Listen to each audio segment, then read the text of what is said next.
is sponsored in whole by Voice of Prophecy. When Mary Shelley's Frankenstein came out in 1818, it rattled a lot of people. The question is, though, what does this book have to do with the Bible? Welcome to Authentic. Sean Boonstra explores real existential questions about the meaning of your life and how you can live a genuine human existence. Listen every week right here on this station or on your favorite podcatcher. Here's Sean with this week's episode of Authentic. The story of Frankenstein, which was first published more than 200 years ago back in 1818, is just a work of fiction. It never actually happened.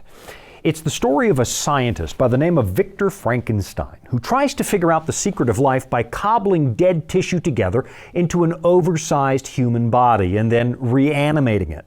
The basic building blocks for his experiment came from, and I quote, the dissecting room and the slaughterhouse. Pretty grisly stuff.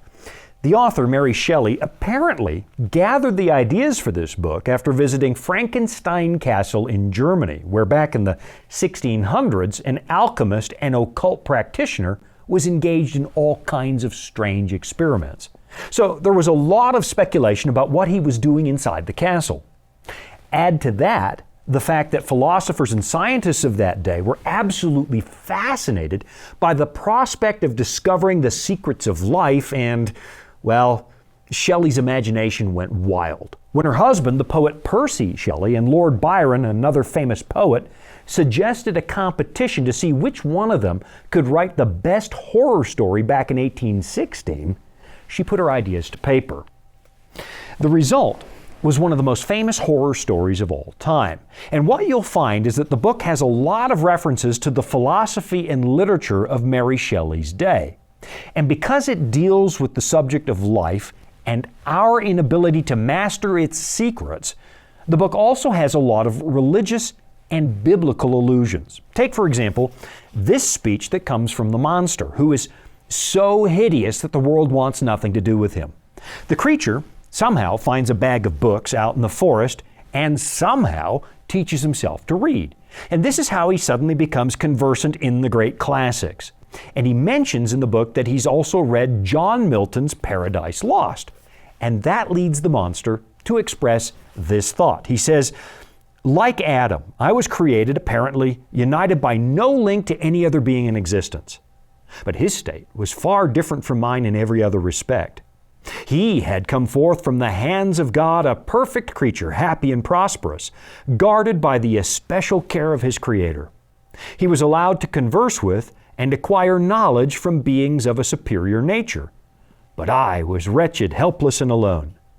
Many times I considered Satan as the fitter emblem of my condition, for often, like him, when I viewed the bliss of my protectors, the bitter gall of envy rose within me. The monster in this novel realizes he is not the work of God, but the work of a man who is playing God. And that's exactly where this novel touched on some of our very worst fears. As the world came out of the Dark Ages and launched itself into the Enlightenment and the scientific revolution, we were tempted to believe that human beings are capable of just about anything. Our worst problems, we thought, were going to be solved through sheer ingenuity, through discovery and logic and science. And maybe, just maybe, we might even unlock the secrets of life and death. And if we could do that, maybe we could finally quit dying. But here, in Mary Shelley's book, a work of fiction from a very active imagination, we suddenly get this warning that maybe dabbling in the secrets of the universe is a really bad idea, especially when we consider just how faulty human beings are. We almost never seem to be able to foresee all the horrible unintended consequences that come from even our very best intentions. In the case of Victor Frankenstein, that unforeseen consequence is a horrible monster who ends up ruining the rest of his life. And in our case, who knows where it's going to lead? It's the same with another 19th century horror novel, this one written by Robert Louis Stevenson. Even if you've never read this one, I guarantee you've heard of his book, The Strange Case of Dr. Jekyll and Mr. Hyde.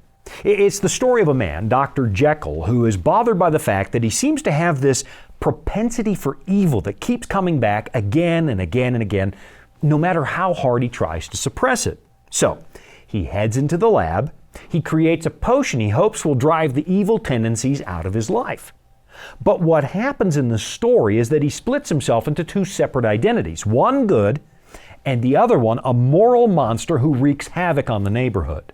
So, again, it's the story of a human being trying to conquer the worst things about human nature by using logic and science, and the results are disastrous. So, Mr. Stevenson managed to issue yet another 19th century warning that human ingenuity has some, well, rather frightening limits.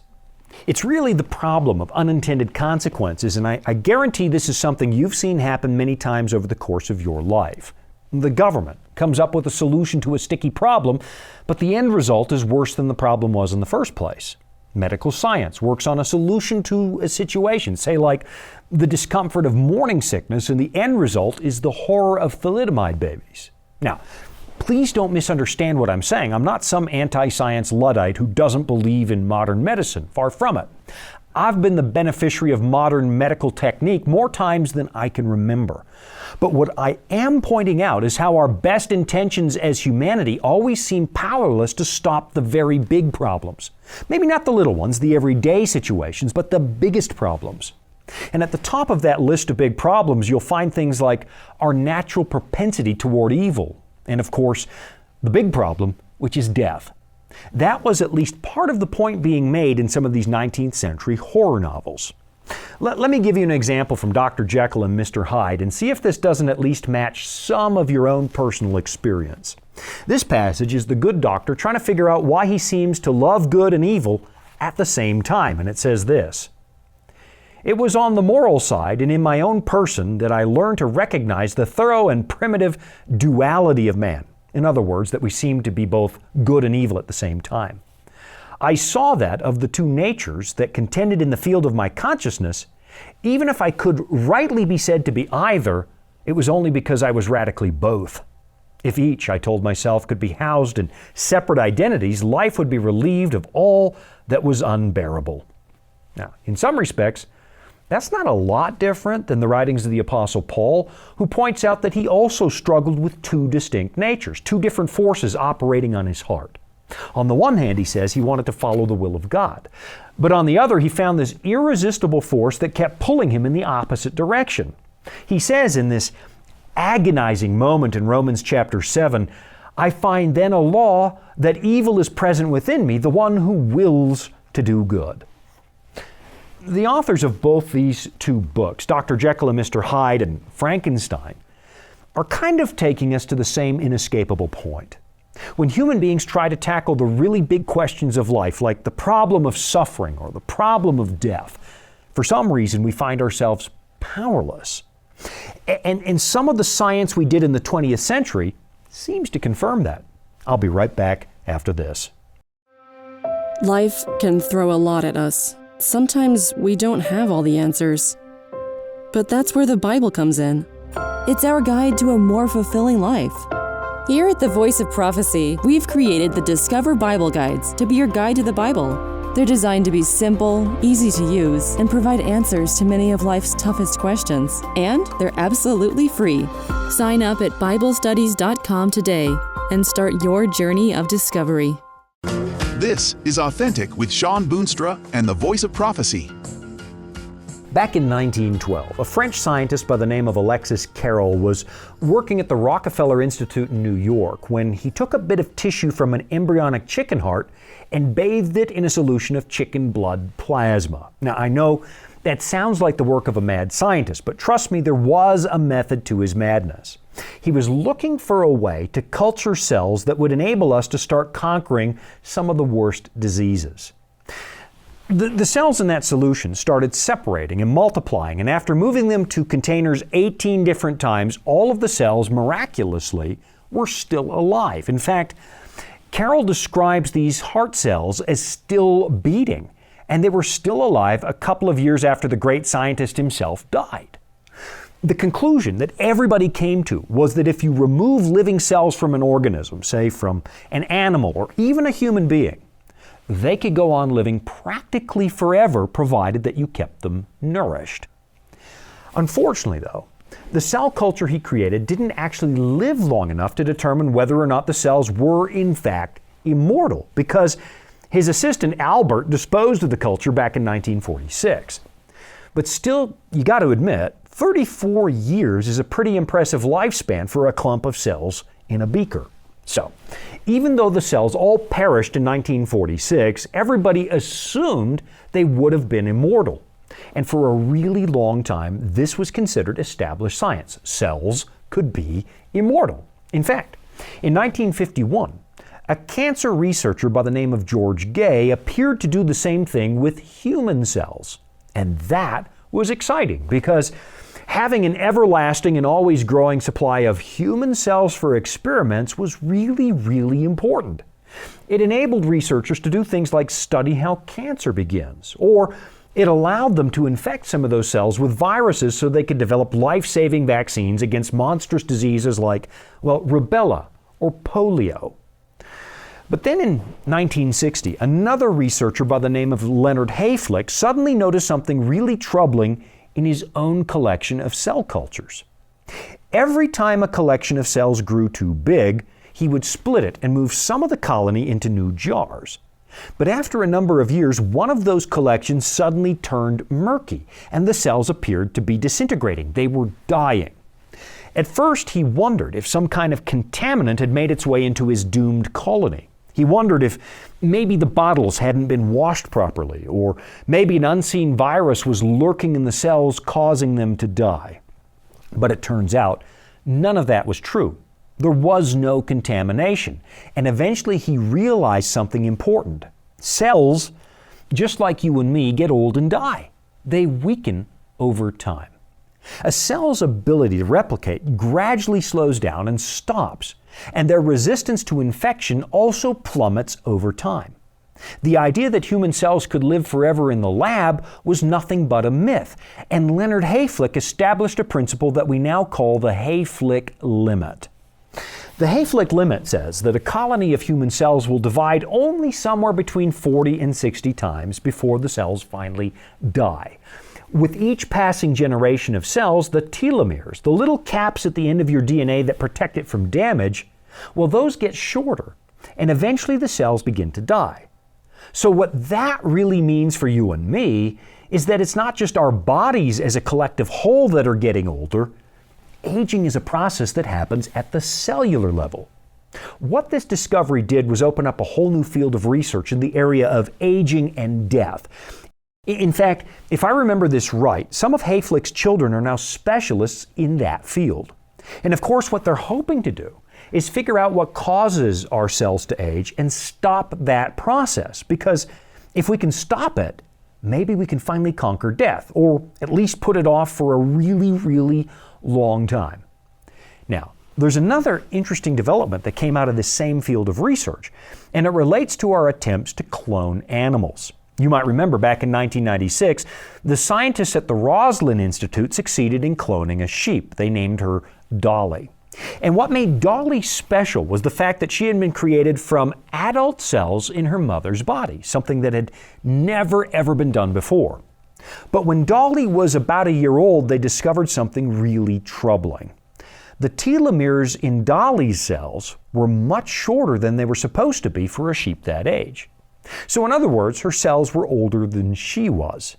They figured the reason was that her original material had come from an adult sheep whose telomeres had already been shrinking for a long time. And I guess it's almost like what happens when you make photocopies of photocopies. The first generation might be pretty good with minor imperfections. But when you copy the copy, more imperfections show up and even more in the next generation and so on. So Dolly the sheep was a copy of her mother, and she already carried her mother's imperfections. And what we had in a field where we were exploring the idea of creating life in a lab was the discovery that death is always going to be there. And sometimes, when we tamper, we actually make problems worse. Now again, please don't take what I'm saying and run to the goalpost of absurdity. I am not speaking out against medical research. I, for one, am glad for some of the discoveries that came out of Hayflick's lab, because he's one of the people who helped eradicate polio here in the Western world. And thanks to this kind of research, smallpox has been wiped off the face of the earth, and things like stepping on a rusty nail no longer threaten our lives. But at the same time, when we cross that blurry line between saving lives and playing God, we almost always run into a world of trouble, because the actual secret of life does not belong to us. That was at least part of the warning being issued by writers at the dawn of the scientific era. When Victor Frankenstein in that story tried to create life, he made a monster. When Dr. Jekyll tried to eradicate evil from his life through ingenuity, he made the problem worse. And now our best attempts at immortality are coming up, well, unsurprisingly empty. I mean, sure, we've extended the human lifespan by sharply mitigating our exposure to risk. But going from 60-some years of life to 80-some years is hardly eternal life. And who knows? Maybe we will push the boundaries even a little bit further, and I'll be glad for it. I mean, the other day I found out that my childhood piano teacher died at the ripe old age of 105. And the people living in Loma Linda, California, a bunch of Seventh-day Adventists who take healthy living and biblical principles seriously, they're outliving most people by a decade or more. So extending life a little bit is possible. But that's not eternal life, because that's a prospect that seems to be beyond our grasp. Today we talk about artificial intelligence, the ability to create computers that know how to learn. And some of them, to be honest, are getting, well, a little spooky because they create the illusion there's a ghost in the machine, some kind of intelligent presence. And if that was true, and a computer could be programmed to keep repairing itself, some people are convinced that might be a form of eternal life. Except for the fact that it's not really life at all. I know that science fiction has programmed us to believe that machines might become self-aware at some point in the future, that they might become sentient beings, creatures that can actually sit around and contemplate their own existence, but they are not. I like the question that Brian Christian and Tom Griffiths ask in their book, Algorithms to Live By. Here's what they say. Why are 4-year-olds, for instance, still better than million-dollar supercomputers at a host of cognitive tasks, including vision, language, and causal reasoning? Now, honestly, I doubt they're suggesting the same thing I am, because these guys seem hopeful that we might actually get there. But I maintain that computers will never be entirely human, because they're incapable of real, conscious, self-aware thought. It's not just cognitive tasks and causal reasoning that are a problem either. It's the fact that computers are really nothing but programmed algorithms, and human beings are certainly something more than just programming. We do not seem to have the capacity, folks, to actually create real life. So, why did Alexis Carrel's chicken cells appear to be eternal? I'll be right back after this to tell you why. Here at the Voice of Prophecy, we're committed to creating top quality programming for the whole family, like our audio adventure series, Discovery Mountain. Discovery Mountain is a Bible-based program for kids of all ages. Your whole family will enjoy the faith-building stories from this small mountain summer camp and town. With 24 seasonal episodes every year and fresh content every week, there's always a new adventure just on the horizon. Check it out today at discoverymountain.com. This is Authentic with Sean Boonstra and the Voice of Prophecy. Scientists were completely baffled by Hayflick's discovery that disembodied cells are not, in fact, eternal. So if Hayflick was right and our cells naturally get old and die, then why did Alexis Carrel's chicken cells appear to live forever? You've got to understand something. The belief in immortal chicken cells at that point in history was so strong that people actually warned Hayflick not to reveal his discovery because they thought it would kill his career. And that, of course, is very telling. Our drive to overcome the prospect of death is so overpowering that when we think we're onto a solution, when we think we're within spitting distance of real immortality and somebody challenges our hope, most people want to shoot the messenger. Hayflick did it anyway. He risked the possibility that revealing his findings would actually kill his career. Now, I know this sounds like a chicken crossing the road joke, but why did those chicken cells appear to be immortal? The answer was contamination. Hayflick determined that the fluid Carroll was using to nourish those cells was contaminated with new cells.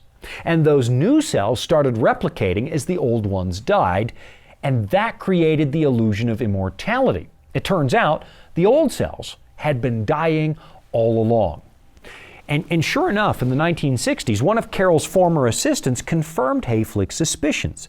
She had actually told Carroll this is what was happening, and she had been told by the powers that be, never mention that again or you're going to get fired. So, it turns out there never was immortality.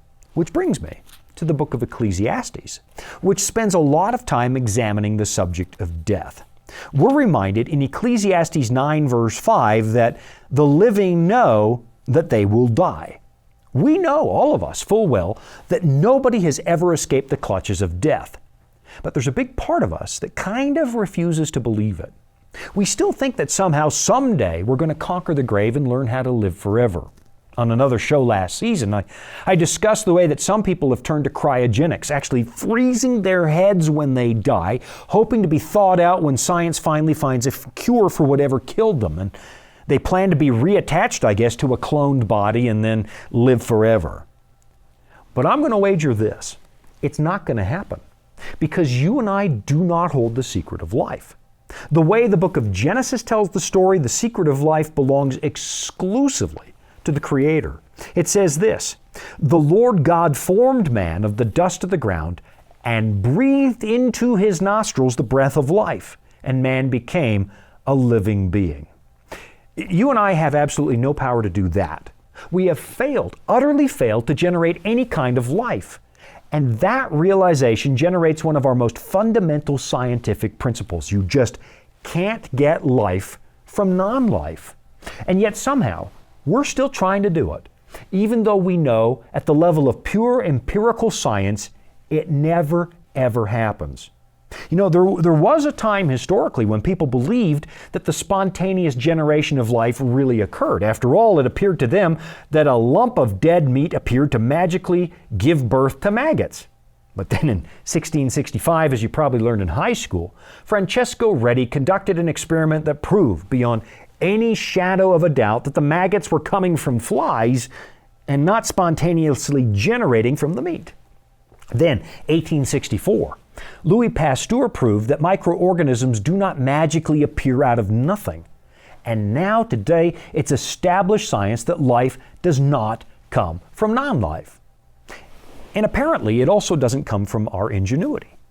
The art of reviving the nearly dead, or the newly dead, is not the same thing as creating life. And we should probably note that we find ourselves incapable of reviving, well, the decidedly dead. Why? It's because the secret of life does not belong to us. The opening words of the Gospel of John are some of the most profound language in the Bible, and here's what it says where it's talking about Christ. It says, "In the beginning was the Word, and the Word was with God, and the Word was God." Now, we could probably dedicate an entire show to that sentence because it's so powerful, and I think maybe we'll do that on another day. It continues, "He was in the beginning with God. All things were made through Him, and without Him nothing was made that was made. In Him was life, and the life was the light of men." So, in other words, there is only one source of life in this universe. Here's another statement that Paul makes over in Colossians chapter 1. And I'm pretty sure you and I have looked at this passage before. And again, it's speaking about Christ. It says, "For by Him all things were created that are in heaven and that are on earth, visible and invisible, whether thrones or dominions or principalities or powers. All things were created through Him and for Him. And He is before all things, and in Him all things consist." What that's saying is the only reason that anything even continues to live, well, also the Creator. You and I are not just biological machines that were set in motion by a God who then left to go and do something else somewhere else in the universe. God is not only the original source of life, He's the reason that it continues at all. And at the end of the day, that's the reason you and I are powerless to solve the problem of death. It's because the power of life does not belong to us. I'll be right back after this. dragons, beasts, cryptic statues. If you've ever read Daniel or Revelation and come away scratching your head, you're not alone. Voice of Prophecy's free Focus on Prophecy guides are designed to help you unlock the prophetic mysteries of the Bible and deepen your understanding of God's plan for you and the world around you. You can study online or request them by mail. Visit BibleStudies.com and start bringing prophecy into focus today. Welcome back. It's Authentic with Sean Boonstra and the Voice of Prophecy. You know, I find it fascinating how the basic story of Genesis is found in almost every culture on the face of the planet. Many years ago, there was a guy by the name of Alonzo Bunker who used to spend time listening to the stories told around the campfire by the Karen people of Myanmar, and fortunately he wrote some of them down. I mean, listen to this story he published back in 1902. The Karen said, when Yahweh, that's the name of their creator god, which is suspiciously close to the Hebrew word Yahweh, when Yahweh had made Thanai and Eu, he placed them in a garden and gave them commandments saying, in the garden I have made for you 7 different kinds of trees, bearing 7 different kinds of fruit. Among the 7, one tree is not good to eat. Eat not its fruit. If you eat, you will become old, you will sicken, you will die. This basic story permeates our human existence. All around the world, all of us realize, like the book of Ecclesiastes says, that we're going to die, and it bothers us. All of us realize there's something wrong with death. So we spend our lives pushing back on it, hoping that somehow the promise of death will never come for us. I'm reminded of that famous poem by Dylan Thomas, one of my favorites. Do not go gentle into that good night. Old age should burn and rave at close of day. Rage, rage against the dying of the light. But you know, and I know that try as we might, you can't fix this problem. You rage all you want, you're still going to die. And I want to suggest that scientifically speaking, eternal life is always going to be beyond our reach. It's always going to be elusive because the secret of life is not ours. We might be able to prolong life. We might be able to generate pregnancy in a test tube. We might even be able to print replacement organs with a 3D printer and use them to save a life. But at the end of the day, everybody still dies. The specter of death is such an integral part of who we are that we even find it down at the cellular level. Our attempts to finally conquer it have ended in failure, or even catastrophe. And the warnings of a 19th century horror novelist who could predict the disaster that comes from playing God, well, those warnings still make really good sense. There are things that will always, always belong to God and not to us. Here's the good news, though.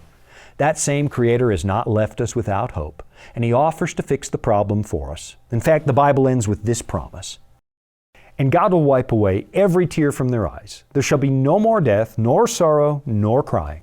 There shall be no more pain, for the former things have passed away. Let me ask you this. Who do you really want to trust with your future? I'm Sean Boonstra. This has been Authentic.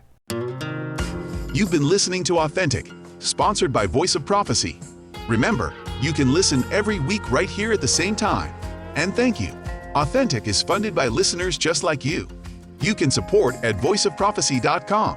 That's also where you can find all the episodes you missed, or where you can listen again. That's voiceofprophecy.com.